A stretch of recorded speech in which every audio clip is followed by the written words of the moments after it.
João era fabulista? Fabuloso? Fábula? Sertão místico disparando no exílio da linguagem comum? Projetava na gravatinha a quinta face das coisas. Inenarrável narrada? Um estranho chamado João para disfarçar, para farsar o que não ousamos compreender? Tinha pastos, buritis plantados no apartamento, no peito?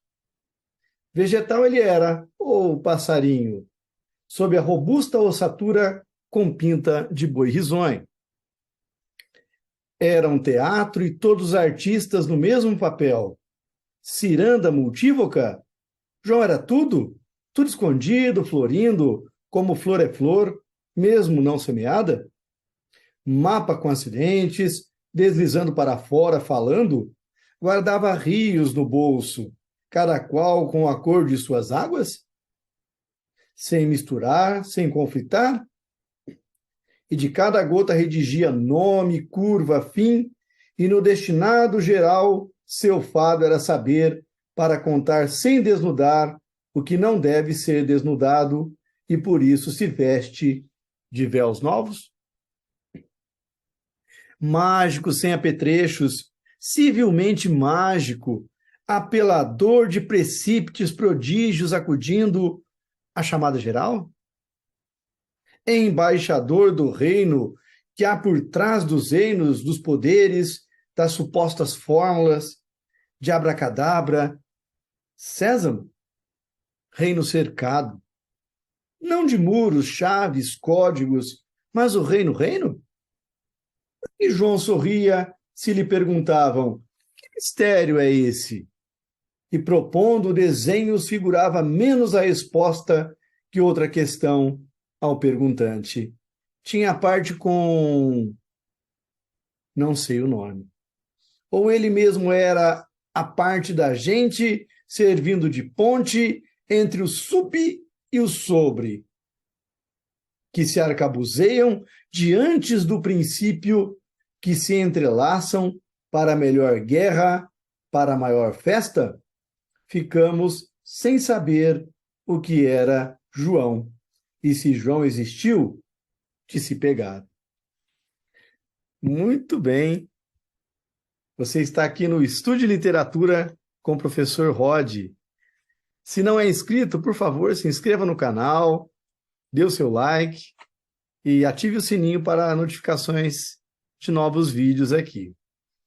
Hoje falaremos brevemente sobre João Guimarães Rosa.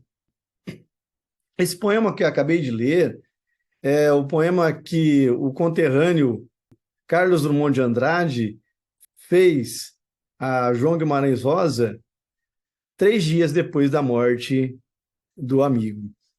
E esse poema, que aparentemente vai definir Guimarães Rosa, ele sempre para num questionamento, sempre para num ponto de interrogação. E esse ponto de interrogação é justamente o que era João Guimarães Rosa. Um ponto de interrogação dentro da literatura. Porque os questionamentos não param. Os grandes escritores, como vimos aqui em Machado de Assis, propõem questionamentos. Esses questionamentos são questionamentos universais. Ao longo da obra de Guimarães Rosa, nós vamos vendo, então, inúmeros indivíduos desfilando, sobretudo as minorias que se falam. É o jagunço, é o pobre, é o preto, é a mulher, é a prostituta, é o menino órfão, é a criança, é o velho. São as minorias que se colocam aqui. É o pai de santo, é a mãe de santo, é a rezadora, é o rezador. Todos esses aparecem e têm vez e voz dentro da obra de Guimarães Rosa. Quando nós falamos de regionalismo, nós lembramos sempre da literatura regionalista lá da década de 1930, com grandes nomes como Graciliano Ramos, Raquel de Queiroz, José Lins do Rego. José Américo de Almeida, Jorge Amado, Érico Veríssimo, dentre tantos outros importantes, ou mesmo do regionalismo dos pré-modernistas ali na passagem, não é? Do século XIX para o século XX, antes do advento, do surgimento do modernismo no Brasil, a partir de 1922. Então, quando falamos desse regionalismo, falamos de Euclides da Cunha, de Monteiro Lobato, de Lima Barreto, aí preocupado com os subúrbios cariocas, também preocupado com as minorias. Estamos falando também de Simões Lopes Neto, com o sul do país. Estamos falando de Graça Aranha, com Canaã, ao tratar então do Espírito Santo, da região rural do Espírito Santo. E quando falamos do regionalismo romântico, nós estamos falando lá de José de Alencar, com Tio, com Sertanejo, Franklin Távora, falando de Visconde de Toné. Só que o regionalismo do Guimarães Rosa é um regionalismo que caminha numa vertente um quanto tanto diferente de todo esse regionalismo, ou de todos esses regionalismos.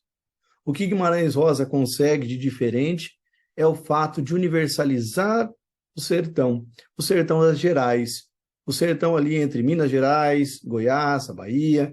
Esse sertão é universalizado na obra dele. Não só porque todos esses indivíduos, todas essas minorias têm voz e vez dentro da obra, mas porque a narrativa se faz diferente. O poder de criação se faz diferente na obra de Guimarães Rosa. O lúdico, a metalinguagem, o poder criativo trabalham de maneira a criar um sertão que, na verdade, é o próprio mundo, um sertão que, na verdade, é o próprio ser humano, é o sertão. É o ser que está ali se questionando. Por isso, esses questionamentos do Drummond, aparentes afirmações que terminam sempre num ponto de interrogação, na verdade, não se abrem para nenhuma resposta fácil. Mas aí que é o interessante do Guimarães Rosa. Quando Tom Jobim ele estava com o Grande Sertão Veredas nas mãos e colocou no ouvido, e o chamaram de louco, ele disse, não, aqui tem música. E realmente, Guimarães Rosa, nesse processo criativo, também trabalha com atopeias, trabalha com aliterações, com assonâncias, trabalha com ecos, e essa linguagem vai reverberando.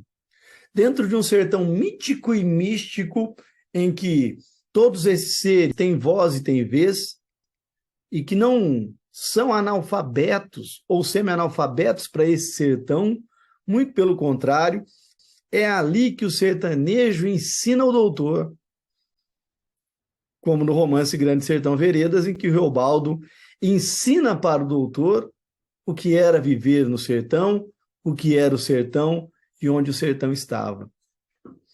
É a luta do bem contra o mal, ou seria a equalização entre o bem e o mal, como vemos em A Hora e a Vez de Augusto Matraga, em que o Matraga precisava equalizar a sua parte jagunça com a sua parte pregador, com a sua parte de homem devoto que se tornou depois, e conseguir a sua hora e a sua vez. Ou então, perceber que como o rio tem duas margens, no conto a terceira margem do rio, essa terceira margem seria uma terceira possibilidade de existência. Seria a morte? Muito provavelmente. O pai constrói uma jangada e vai para o meio do rio. Até o momento que o filho que narra a história não consegue mais enxergar o pai. Onde estava o pai? Na sua lembrança?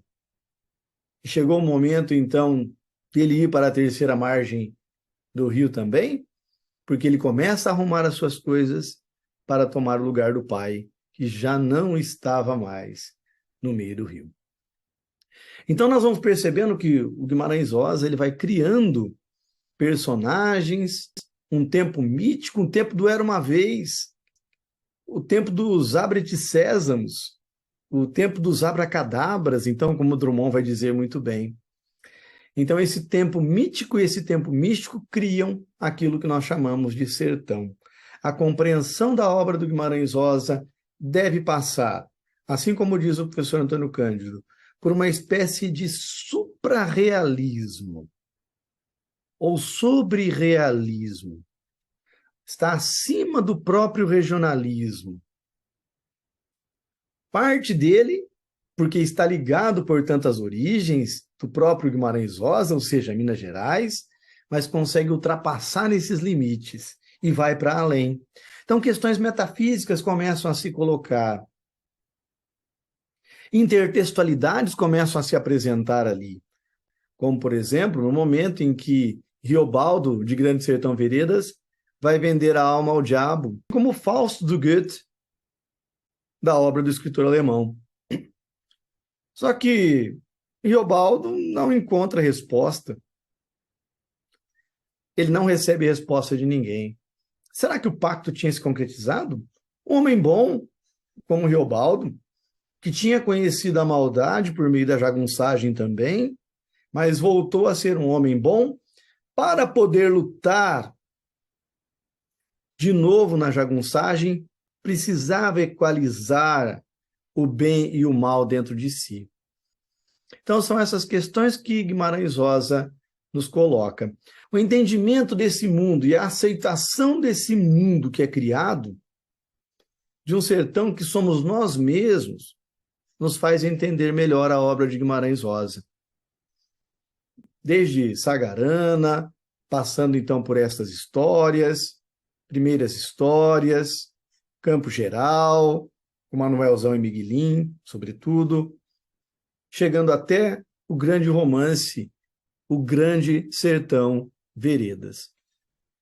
Essa é a nossa primeira fala, então, sobre Guimarães Rosa, para abrir a nossa mente para a possibilidade de lermos o Guimarães Rosa, para aceitarmos essa criação de um mundo paralelo, daquilo que o professor João Adolfo Hansen vai chamar, então, de realismo mágico, que é o regionalismo mágico do Guimarães Rosa. Então, esse é o nosso primeiro encontro falando de como aceitar o Guimarães Rosa. À medida que nós aceitamos, então, essa criação mítica e mística do sertão, que o sertão é o próprio ser, como vai dizer o Riobaldo, na medida em que vamos trilhando a leitura do Guimarães Rosa, vamos percebendo essas construções e que elas têm uma lógica interna, que elas têm uma lógica dentro da construção. Que aquelas ladainhas que aparecem, que aquelas falas, que muitas vezes a equalização entre o bem e o mal são propícias para se vencer grandes batalhas diárias, as batalhas da existência, as batalhas de quem somos nós, o que estamos fazendo aqui. Deus existe, o diabo existe. As batalhas internas. E é aí que está a razão da universalidade de Guimarães Rosa. Muito bem. Então, esse é o nosso primeiro encontro, falando das funções da literatura e a ligação que elas têm com a obra do Guimarães Rosa. Guimarães Rosa vai trabalhar naturalmente, assim como Machado, com todas as funções literárias. O poder de criação é muito grande, o lúdico com as brincadeiras, com a sonoridade, que o Tom Jobim tinha ouvido bom e conseguia, ouvido maravilhoso do Tom Jobim, conseguia ouvir, então, a música do Grande Sertão Veredas. E todas essas funções, elas vão ali sendo trabalhadas de uma maneira tal que o Drummond até o chamou de mágico. Drummond chama João Guimarães Rosa de mágico, uma espécie de um mágico mesmo, que tirava, então, coelhos da cartola a todo momento para criar o novo, o inusitado, algo que dependia de uma linguagem também característica, que dependia de uma linguagem que conseguia se assenhorar, então, né, daquelas características todas ali do sertão. Ou seja, é uma linguagem criada, é uma linguagem que depende dos arcaísmos, é uma linguagem que depende dos neologismos, uma linguagem que depende, então, dos barbarismos, é uma linguagem outra, é uma terceira linguagem, não é escrita, não é a falada, é uma linguagem inventada, para não ser tão inventado, uma linguagem inventada. Para algo que está dentro de nós, que nós não conseguimos compreender, uma linguagem que também perfaça e consiga adentrar ao mais profundo de nós e extrair dali aquilo que há de mais significativo. Muito bem, então eu reforço, esse é o primeiro vídeo sobre o Guimarães Rosa. Próximo encontro, então, exemplos e análise de Guimarães Rosa. Então não esqueça, dê seu like, não se esqueça de se inscrever no canal e ativar o sininho para mais notificações. Um abraço a todos e boa leitura!